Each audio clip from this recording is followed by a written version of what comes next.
죽음에서 살려주신 절대신 하나님.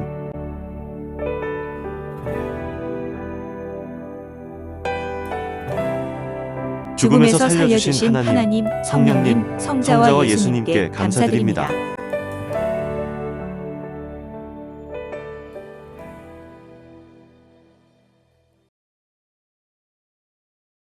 34. 34번째 사연. 새벽 예배 드리러 가다가 급류에 휩싸인 이야기. 비가 억수같이 쏟아지는 새벽, 홀로 교회로 출발했다. 내 나이 19살 되던 해로 기억된다. 내가 살고 있는 월명동에서 내가 다니는 성막리마을 교회까지 거리가 700m쯤 되었는데 나는 새벽마다 꼭꼭 교회에 가서 새벽 기도를 했다. 그해 여름 장마철이었다. 비가 많이 와서 골장마다 엄청난 물이 내려갔다. 어느 날 새벽 도무지 교회에 갈 수 없을 정도로 억수 같은 비가 또 쏟아졌다. 비뿐만 아니라 바람이 불어서 우산을 써도 홀라당 뒤집어져 쓸 수가 없었다. 방에 들어와 곰곰이 생각하다 이까지 비바람 때문에 새벽 기도 기록을 깨뜨리고 교회에 못 간단 말이야 하고 새벽 예배에 가기로 결심했다.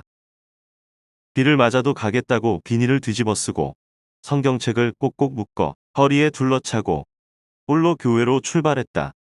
생각보다 더 심하게 비바람이 무섭게 몰아쳤다. 내를 건너는데 물살이 세서 몸이 밀리기 시작했다. 이 교회는 요즘에 보이는 성막교회가 아니라 성막리 골짝 위쪽에 지은 15평짜리 나무 건물 교회였다. 우리 집에서 교회로 갈 때는 내를 2개나 건너야 했다. 1964년 다리를 안 놨을 때다. 그 내는 월명동에서 성막리로 내려갈 때 종말거리에서 나오는 길이 합쳐진 곳에 흐르는 냇물이다. 지금도 그 냇물은 다리 밑으로 흘러내려간다. 바로 그곳이다. 이날 새벽에 그네를 건너려 하니 칠흑같이 캄캄한 새벽이라 앞이 전혀 보이지 않았다. 물소리는 고막이 찢어져라 우렁차게 들렸다. 흐르는 물살이 너무 세서 무서워 건너갈 자신이 없었다. 건너갈까 말까 망설였다.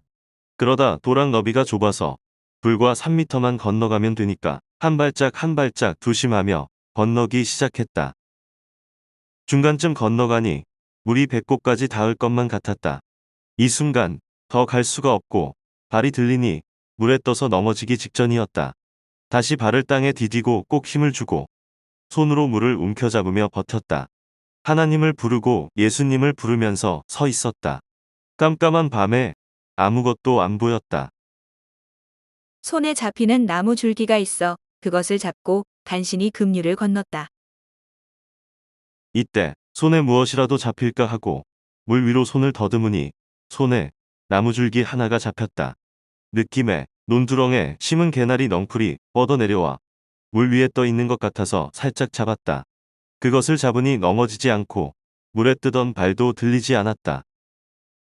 나무줄기를 너무 세게 잡아당기면 끊어질 것 같아서 살짝 잡고 하나님과 예수님을 부르며 한 발짝 디뎌서 극적인 위기를 피했다.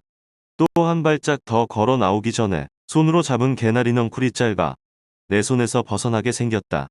그래도 끄트머리를 잡고 또 한 발짝 건넜다. 그나마 도랑의 너비가 좁아서 다행히 위기를 넘기고 끝까지 건넜다. 다리가 후들후들 떨리고 힘이 쪽 빠져서 그 자리에 주저앉을 지경이었다. 그래도 한참 서 있다가 논두렁길을 타고 내려왔다. 깜깜한 가운데 골짜기를 빠져나가는 장마철 물소리가 귀에 아주 우렁차게 들렸다. 물이 깊은 데는 1m 50cm 높이로 흘러갔으니 무서웠다. 두 번째 내는 명막골에서 흘러내려온 물과 말거리에서 흘러내려온 물이 합쳐지는 곳이었다. 그곳에도 다리를 놓지 않았을 때다. 그네는 아주 넓어서 무릎까지밖에 물이 안 닿았다. 조심해서 건넌 후 다시 논두렁길을 타고 교회까지 갔다. 교회에 도착해 살려주셔서 감사하다고 눈물을 흘리며 기도했다. 교회에 들어가 보니 아무도 오지 않아서 혼자 기도하게 되었다. 1년 동안 새벽 예배에 한 번도 빠지지 않던 교인들이 이날에는 아무도 안 왔다. 교회 교역자인 전도사도 안 왔다.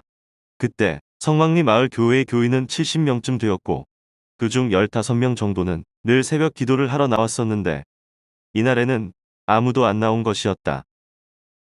어쩜 이렇게 한 명도 안 나올 수가 있단 말인가 생각했다.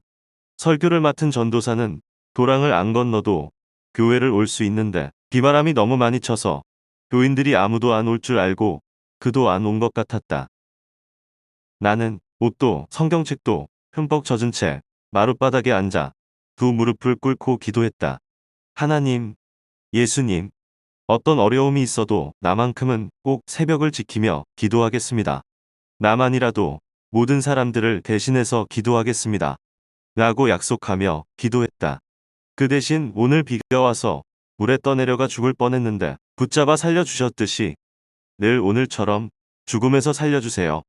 라고 간구했다. 기도하면서 아까 물에 떠내려갈 때 잡은 것을 생각하니 냇가 옆에 난 개나리 넝쿨 같았다. 그것 한 가닥이 물 위에 떠 있어 잡은 것이었다. 그 개나리는 논두렁 무너지지 말라고 심은 것인데 튼튼하게 박힌 뿌리에다 한 가닥 줄기가 물 위로 동동 떠 있어 그것을 잡고 내를 건널 수 있었다. 이를 떠올리며 하나님께 감사했다. 아까 건너온 그 냇물에 떠내려갔으면 지금쯤은 시체가 되어 백리도 더 떠내려가고 있었을 것인데 하나님 살려주셔서 감사합니다. 하고 눈물을 펑펑 흘리며 그렇게도 뜨거운 고백의 기도를 했다. 그리고 앞으로도 내가 극적인 세계에서 행할 때 그 극적인 세계에서 내 생명을 항상 살려달라고 기도했다. 기도를 하는데 태양 같은 불덩어리가 다가왔다. 이때 내 앞에 갑자기 빛이 비치고 찬란한 태양 같은 불덩어리가 보이더니 나에게 점점 다가오고 있었다.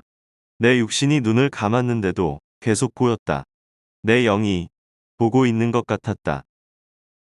내 몸은 비에 젖은 몸이라 차가웠는데 그 불로 인해 견딜 수 없이 뜨겁게 되었고 타 죽을 것 같아 두려웠다. 이 불덩어리가 내 몸에 오면 타 죽겠다고 하면서 더 못 오게 해달라고 기도했다. 불덩어리는 내 앞 단상 쪽에 머물러 있었다. 이때 나는 방언 기도가 나와 수십 개 나라를 위해 뜨겁게 기도했다. 이날 새벽에 본 불덩어리는 성령의 불덩어리, 하나님의 임재의 불덩어리였다. 이 불이 나에게 붙어 그 후로 계속 상기도를 다니며 20년 동안 기도하게 되었고 극한 비바람과 눈보라를 맞으면서도 견디며 대둔산에서 기도할 수 있었다. 그때 살려주셔서 하나님의 몸이 되어 일하고 있다. 이날 나는 날이 새기까지 교회에서 기도하고 나왔다. 집으로 돌아오면서 보니 새벽에 건넜던 냇물이 아까보다 줄긴 했지만 아직도 물이 많이 내려가고 있었다. 내를 건널 때 붙잡았던 것을 확인하니 확실히 개나리 넝쿨이었다. 물 위에 몇 가닥이 둥둥 떠서 흔들거리고 있었다. 개나리 나무 뿌리는 논두렁에 심어서 길게 뻗어 내린 것이었다. 캄캄한데 하나님은 나로 하여금 그것을 잡게 하여서 떠내려가지 않게 해주셨다. 만물을 이용해서 급류를 건너게 해주신 것이었다. 이날 물에 휩쓸려 떠내려갈 수밖에 없는 죽을 고비에서 하나님이 살리셨다. 50년이 넘었어도 지금도 생생하기만 하다. 그때 떠내려갔으면 성막리 앞을 지나 삼가리로 떠내려가서 대전 유수천을 거쳐 공주 쪽 금강으로 떠내려가 결국 군산 앞바다까지 가서 시체도 못 찾고 끝났을 것이다. 요즘도 하나님 성령님 성자와 예수님께 그때 살려주셔서 지금까지 하나님의 사명자로 일하게 되었다고 얘기를 하며 영광을 돌린다. 하나님도 성령님도 그날 새벽은 순간 떠내려가 죽는 새벽이었다. 그러나 내가 그날 너의 생명을 살리려고 잡아주었다. 하셨다. 그리고 매일 매시간 너를 지켜주니 지금까지 산 것이다. 그러므로 너는 나의 몸이니라. 내 몸이 돼서 나의 일을 죽을 때까지 하는 것이다. 라고 말씀하셨다.